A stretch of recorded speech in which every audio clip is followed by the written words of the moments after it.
Assalamualaikum warahmatullahi wabarakatuh. Anda bersama dengan saya Imi Sufi Ahmad dalam Waalaikumsalam. Para penonton, sebelum kita melelapkan mata, sebelum kita barangkali kita nak pejam mata kita, melepaskan lelah kita pada hari ini, ataupun mungkin ada yang bercerita kepada anak-anak sebelum tidur bedtime story.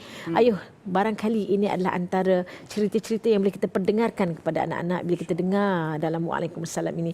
Dan hari ini tajuk kita nak cerita berkenaan satu sosok daripada Rasulullah SAW untuk kita jadikan ikutan dan panduan bukti cinta yang sebenar. Kita akan bersama dengan Al-Fadhil Ustaz Muhammad Azli Abdullah, pengurusi Musalla Ar-Raudhah. Assalamualaikum Ustaz. Assalamualaikum warahmatullahi wabarakatuh. Alhamdulillah Ustaz bersama dengan kita pada malam ni Ustaz. Bila kita cerita berkenaan bukti cinta yang sebenar, teringat firman Allah Subhanahu Wa Taala dalam surah Al-Imran ayat yang ke-31. A'udzubillahi minasyaitonirrajim.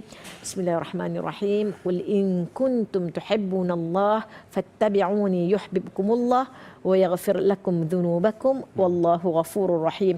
Maksudnya, katakanlah, qul in kuntum tuhibbunallah, katakanlah wahai Muhammad, jika benar kamu mengasihi Allah, maka ikutlah daku.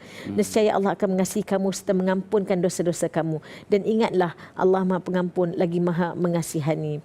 Maknanya ni ayat ini Allah turunkan kepada Nabi Muhammad, jika benar kamu mengasihi Allah, maka ikutlah aku. Jadi Ustaz, macam mana untuk kita nak kaitkan bukti cinta sebenar berkaitan dengan ayat ini dan juga kisah Rasulullah, hadis Rasulullah untuk kita jadikan panduan dalam kehidupan kita? Bismillahirrahmanirrahim. Assalamualaikum warahmatullahi wabarakatuh. Alhamdulillah wassalatu wassalamu ala Rasulillah wa ala alihi wa sahbihi wa man tabi'ahu wa nasarahu wa man walah. Terima kasih Amy. Malam ni sekali lagi kita berteman ya, menemankan penonton-penonton sebelum tidur kan. Jadikan dia sebagai bedtime story ya untuk anak-anak, insya-Allah. Kita kena jadi narrator malam ni, cerita sampai dia orang tidur. Baik, ayat 31 surah Ali Imran ini adalah satu ayat yang menunjukkan kepada kita bahawa jika kita pintas sayang tu dengan cara kita memintas sayang pada Rasulullah, bermaksud kita dah dapat cinta Allah. Bukan saja kita dah cinta pada Allah, bahkan Allah cinta pada kita. Qul in kuntum tuhibbunallah, katakanlah wahai Muhammad kepada mereka. Siapa mereka tu? Imam Al-Qurtubi dan juga Imam Ibn Sarih, Datuk Mat Syed Tontawi sebut dalam kitab tafsirnya Al-Wasit. Dia menyebut antara sebab turunnya ialah bila ada Nasrani Najran datang menjemput Rasulullah pada tahun 9 Hijrah tu. Jadi mereka disebut, kami ni sayang pada Allah, sayang pada Allah, sayang pada Allah. Jadi Allah kata pada Nabi kita, ya Rasulullah, beritahu kepada mereka, kalau kamu sayang kepada Allah, fattabi'uni, ikut aku ni, ikut Muhammad. Bila kamu sayang pada aku, kamu ikut aku, ikut tu bermaksud sayang. Yuhibbukumullah, kamu akan dapat kasih sayang Allah. Maknanya tak perlu lagi kamu sebut aku sayang pada Allah, tak perlu sebut di mulut. Kamu akan bukan dapat cinta pada Allah, tapi Allah akan cinta pada kamu dengan syarat kamu ikut Rasulullah. Dan Allah akan ampunkan dosa kamu. Itu sedikit latar belakang ayat tu. Dan rupa-rupanya bagaimana kita nak tahu cinta kita tu adalah cinta sejati. Cinta yang sejati ini kalau kita kaitkan dengan apa yang berlaku kepada sahabat Rasulullah sallallahu alaihi wasallam, orang yang paling hebat menyintai Nabi. Mereka ini menyintai bukan sekadar di mulut, bukan kata sebut aku sayang pada kamu Rasulullah, bahkan mereka tunjukkan pada tindakan. Kerana tindakan itulah yang menonjolkan realiti sebenar kita ini mengikut atau tidak. Sebab tu kata Rabi'atul Adawiyah, dia kata apa? Lau kana hubbuka sadiqan la ata'tah. Kalaulah benar cinta kamu, cinta yang benar, kamu akan ikut dia. Fa innal muhib liman yuhibbu muti'. Saya suka betul hafal kata-kata ni. Sesungguhnya orang yang menyintai itu dia akan menjadi orang yang taat kepada orang yang dia sayang. Maknanya kalau kamu kata kamu suka pada seseorang, kamu sayang pada seseorang, kalau kamu tak taat, bukan taat sebenarnya. Kamu hanya cakap di mulut saja untuk tak cinta sebenarnya. Kita sayang pada isteri kita, contoh saya lah. Mesti isteri kita nak apa-apa kita tunaikan. Amy begitu juga, sayang pada suami, akan tunaikan apa yang diminta oleh suami. Sebab apa? Tak perlu cakap pun. Kita tunjukkan apa yang dia nak tu, kita lakukan. Nak makan apa hari ni bang? Saya masak, kita buat. Itu bukti cinta lah tu. Sebab mengikut itu adalah bukti yang paling tepat membuktikan yang kita sayang kepada seorang. Jadi bila kita sayang kepada Rasulullah sallallahu alaihi wasallam, caranya lah ikut apa yang Nabi suruh, tinggalkan apa yang Nabi larang. Jangan sekali-kali kita cuba buat untuk apa yang Nabi tak suka, Tapi kita cuba buat apa yang Nabi suka. Memang kita rasa kadang ada beratnya nak meninggal sesuatu yang kita sayang, yang Nabi tak suka. Tapi percayalah, kalau kita usaha pun dah satu kejayaan. Kita usaha untuk menyintai apa yang Nabi suka. Kita cuba untuk membenci apa yang Nabi benci. InsyaAllah kita akan tergolong di kalangan orang yang mendapat kasih sayang Allah. Terus pintas kasih sayang Allah disebabkan kita sayang pada Nabi kita Muhammad sallallahu alaihi wasallam. Imam Ghazali sebagai satu ingatan kepada kita, dia kata ada 4 perkara yang kalau kamu dakwa 4 perkara ni, tapi kamu tak tunjuk dengan 4 perkara, makna kamu penipu, kazab, kamu menipu besar. Antaranya dia kata, kalau kamu kata kamu cinta kepada Rasul, cinta pada Nabi, tapi kamu benci pada alim ulama, makna kamu sebenarnya kamu tak sayang pada Nabi. Maknanya manifestasi daripada ikut dan cinta pada Nabi itu dia akan bersambung-sambung sampailah akhirnya Rasulullah tak ada dah, ribu tahun tak ada. Bagaimana kita nak buktikan kita ikut Nabi? Kita sayang Nabi lah. Antaranya ialah kita sayang alim ulama atau pewaris Nabi yang menjalankan kerja Nabi, menyampaikan dakwah kepada kita semua, kita kena sayang. Kalau kita tak sayang, ada benci di hati kita, jangan kita tanya, kenapa ya aku benci dia? Aku rasa dia ni ustaz ni merang ni. Dia ni kita tuduh macam-macam pada orang yang kita tak suka. Sedangkan kita tak tahu dalam hati kita sebenarnya kita benci kepada orang yang berilmu, alim ulama, itu seolah-olah tanda kebencian kita pada Nabi SAW. Sebab itu Imam Ghazali kata apa? Kamu membohong kalau kamu kata kamu sayang Nabi, kalau kamu tak cinta ke ulama. Ini antara kita kata bukti cinta sebenar lah. Jadi kita kena usahakan. Memang betul lah kita akan nampak ada kita kata cari di sana sini dalam kecintaan kita pada Nabi dan pada Allah. Tapi usahalah. Setiap hari kita kena polish. Bersihkan hati kita supaya hati kita bila bersih, bila kosong cawan tu, senang kita nak masuk. Nak masuk air susu ke, masuk air teh. Tapi kalau dah ada TO macam ni kan, nak jadikan air kopi dah tak boleh. Jadilah dia TO selama-lama kena kosongkan dulu. Masya Allah. Baru kopi yang lain. Allah Akbar. Jadi para penonton nak dapat bukti cinta yang sebenar kepada Allah Subhanahu Wa Taala tu melalui cinta Rasulullah. Fattabi'uni. Jangan pula kita ni nak label-labelkan ulama su lah apa dan sebagainya. Bukan kerja kita. Bukan kerja kita. Ya, kita nak berehat seketika, kembali selepas ini dengan masih lagi bukti cinta yang sebenar.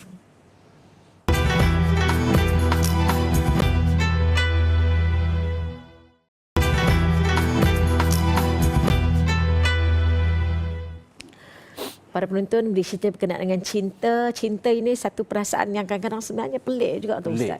Bila kadang-kadang ada orang dia tak tahu macam nak meletakkan cinta pada kadar ataupun tahap yang betul. Bila dia cinta sangat, cinta mati Ustaz. Cinta mati. Bila terputus cinta itu, maka boleh menjadi gila. Contoh Laila Majnun ke kan, kalau dapat kita bawakan cerita kan. Ataupun barangkali kadang-kadang kan bila kita tidak meletakkan cinta itu sebenarnya milik Allah.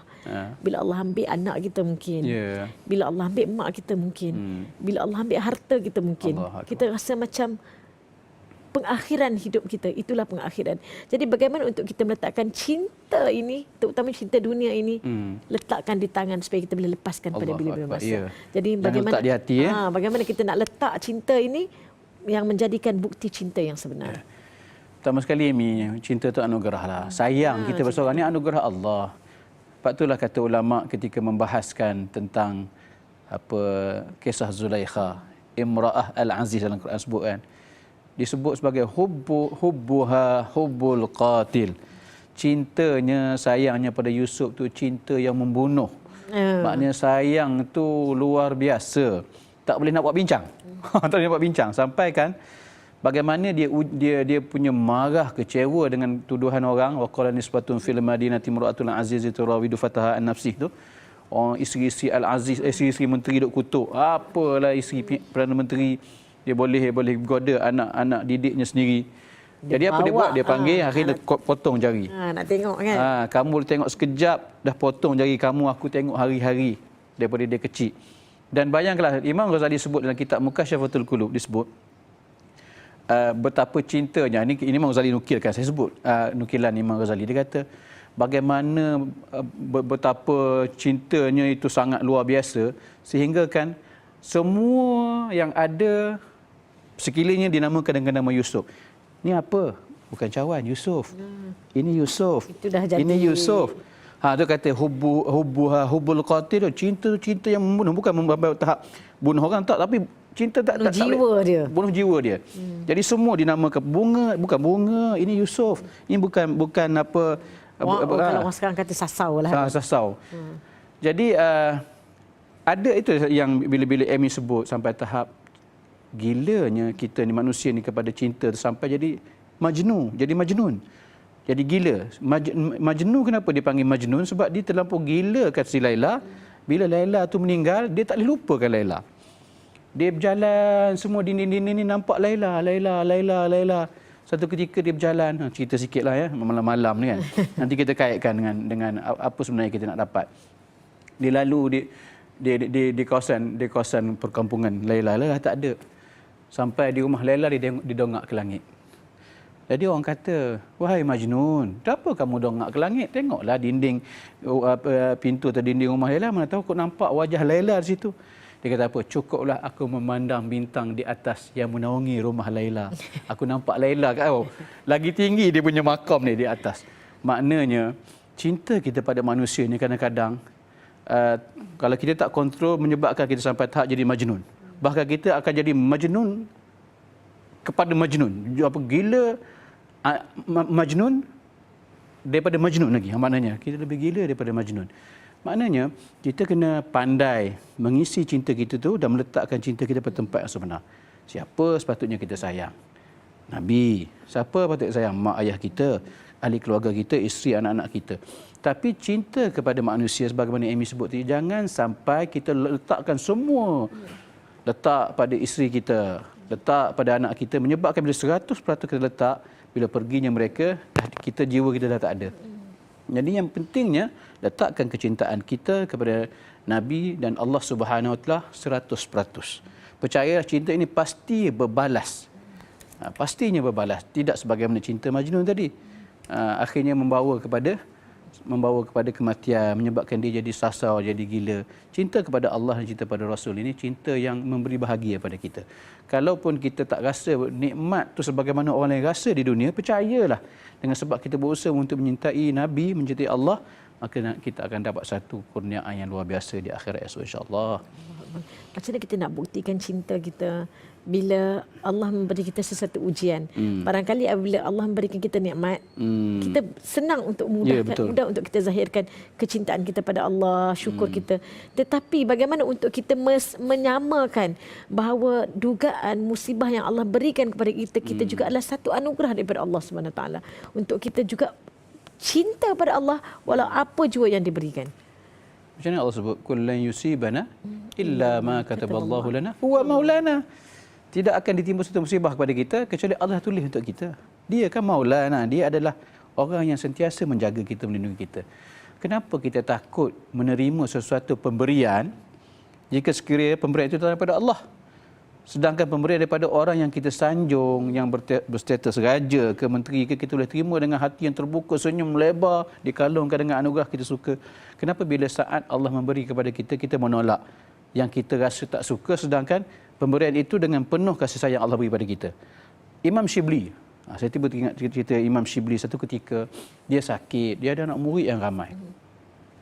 Jadi ketika dia sakit, anak-anak murid datang ziarah dia. Dia pun buat-buat tak kenal. Kata, kamu siapa? Jadi mereka kata, nahnu ahbabukum.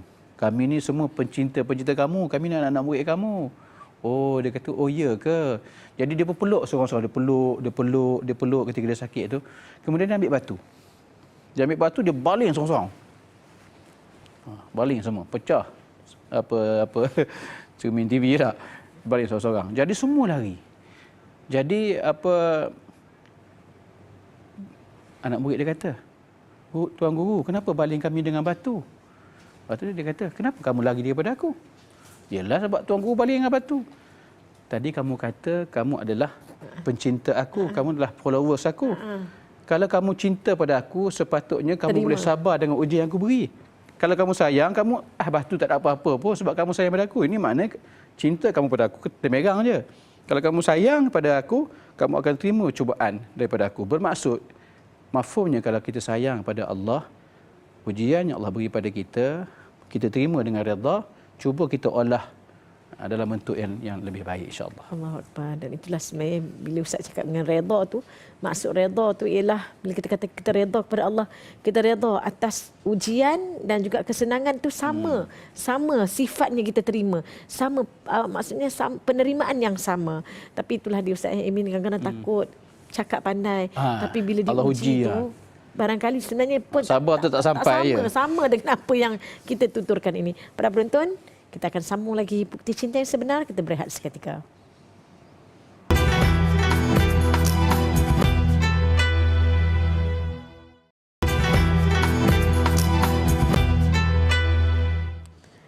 Para penonton, kadang-kadang senang untuk kita tuturkan tapi tidak mudah untuk kita buktikan. Ya Allah. Begitu juga dengan cinta kita kepada Allah Subhanahu Wa Taala.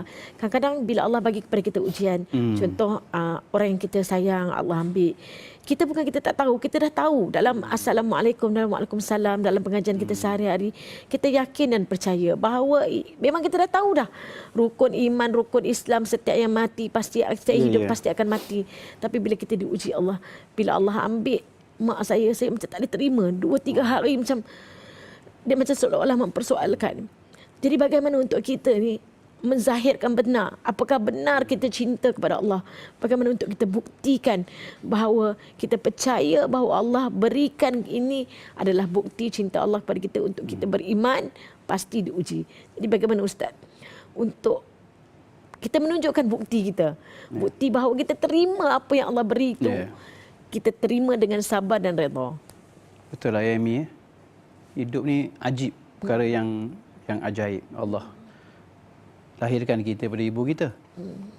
Ibu kita besarkan kita, susukan kita, tak makan, mak kan? Nak pastikan kita kenyang. Tidur pun tak lena, nak pastikan kita tidur. Sampai satu masa kita merangkak, dah mula kita bermain makin jauh dengan mak. Tapi patah balik. Kita pergi sekolah, balik semula jumpa mak. Sampailah akhirnya kita dewasa, kita kerja walaupun jauh, kita dah berumah tangga. Satu masa kita rasa rindu nak balik pada mak. Tetapi rupa-rupanya, ada satu episod dalam hidup kita ni, bukan kita gembira setiap masa kan. Ada satu ketika tu, episodnya ialah episod derita. Allah ajar pada kita, apa yang kita miliki, apa yang kita sayangi itu di dunia tak akan kekal selama-lamanya. Allah ajar kita, Allah ambil mak kita. Amy dengan saya, mak ambil dulu, Allah ambil mak dulu kan. Kemudian ayah dulu, saya mak dulu. Kemudian bila mak kita meninggal, kemudian disusui oleh ayah kita, cuba bayangkan kita tak ada lagi orang yang paling mustajab doanya kecuali mak ayah. Tak ada lagi orang yang paling ikhlas dalam menegur kita kecuali mak ayah. Tak ada lagi orang yang paling ikhlas mendengar segala rungutan kita kecuali mak ayah kita. Orang lain semua berlakon. Jadi tiba-tiba Allah tarik mak kita, tarik nyawa ayah kita. Dan kita pula terpinga-pinga. Kita rasa kenapa mak aku, kenapa ayah aku, kenapa aku tak cukup lagi bermanja dan sebagainya. Rupa-rupanya Allah nak ajar kita. Cinta kepada manusia selama hidup di dunia ini tak akan kekal selama-lamanya. Apa yang kita miliki tak akan kekal. Satu masa Allah akan ambil balik semula sebab dia adalah pinjaman sementara untuk kita. Namun, percayalah, ada satu yang tidak akan hilang Allah beritahu pada kita. Cinta Allah pada kita tak akan hilang. Cinta Nabi pada kita tak akan hilang. Bahkan, sedar tak sampai sekarang ni, perasaan kita, sayang kita pada Allah dan Rasul tu, tak pernah pasang surut. Sama setiap masa kita akan ingat. Rupanya Allah ajar kita, jangan risaukan dengan kasih sayang manusia yang akan meninggalkan kita kerana kamu ada Allah dan Rasulnya. Saya sentiasa menyayangi kamu. Percayalah, buatlah baik. InsyaAllah kita akan bertemu dengan Allah, bertemu dengan Rasulullah. Bahkan kita akan bertemu balik dengan almar'u ma'aman ahab. Dengan mak ayah kita. Seorang itu akan duduk dengan mak ayah dia balik. Siapa yang dia sayang masa dunia dulu, akan duduk balik. Kita sayang mak ayah kita, kita sayang Rasulullah, kita akan duduk bersama Rasulullah, mak ayah kita insya-Allah di surga insya-Allah. Insya-Allah, amin amin rabbal alamin. Dan Ustaz menutup Waalaikumsalam kita pada malam ini untuk kita mencapai, untuk kita mendapat cinta yang sebenar, untuk kita membuktikan cinta yang sebenar kepada Allah Subhanahu Wa Taala, untuk kita menggapai daripada Allah dan Rasul. Bagaimana Ustaz pimpin kami untuk kita sentiasa melafazkan doa ini, untuk sentiasa kita berharap kepada cinta yang sebenar insya-Allah. Bismillahirrahmanirrahim. Alhamdulillahirabbil alamin. Wassalatu wassalamu ala asyrafil anbiya'i wal mursalin wa ala alihi wa sahbihi ajmain. Allahumma inna nas'aluka hubbak wa hubba man yuhibbuk wal amal alladhi yuqarribuna ila hubbik. Ya Allah, ya Tuhan kami, dapatkanlah cinta-Mu ya Allah, cinta orang yang menyintai-Mu ya Allah. Ya Allah, jadikanlah kami mahbuban indaka, orang yang disayangi di sisimu ya Allah. Mahbuban indan nas, dan juga disayangi oleh manusia seluruhnya, dan orang yang sentiasa merendah diri, hayyinan inda nafsi, dan rasa rendah diri pada diri kami sendiri. Ya Allah, ya Tuhan kami, ampunlah dosa kami ya Allah, dosa ibu ayah kami, dosa ahli keluarga kami, dosa guru-guru kami, dosa rakan-rakan kami, dosa jiran tetangga kami ya Allah, ya Rahman, ya Arhamar Rahimin. Ya Allah, kasihanilah ibu ayah kami ya Allah, ibu yang membesarkan kami, ibu yang menyusukan kami, ibu yang tidak pernah lena tidurnya kerana melenakan kami, tak kenyang perutnya ya Allah kerana mengenyangkan kami. Begitu juga ayah kami yang sentiasa tidak pernah kering peluhnya kerana nak membesarkan kami ya Allah. Ampunlah dosa mereka ya Allah. Jika mereka telah pergi mendahului kami ya Allah, luaskanlah kubur mereka ya Allah. Jadikanlah kubur mereka satu taman daripada taman-taman syurga ya Allah, asbab kebaikan yang mereka lakukan untuk kami ya Allah, ya Rahman, ya Arhamar Rahimin. Sallallahu alaihi Muhammad wa ala alihi wa sahbihi wasallam. Alhamdulillahirabbil alamin. Taqabbalallah. Amin amin ya rabbal alamin. Para penonton, sayangkan bunga, bungakan layu, sayangkan manusia, manusiakan mati, sayangkan Allah dan Rasul kekal abadi. Maafkan diri, maafkan semua. Terima kasih kepada Al-Fadhil Ustaz Muhammad Aziz Abdullah dan kepada anda para penonton. Sehingga kita berjumpa lagi. Ila liqa. Ma'assalamah. Assalamualaikum warahmatullahi wabarakatuh.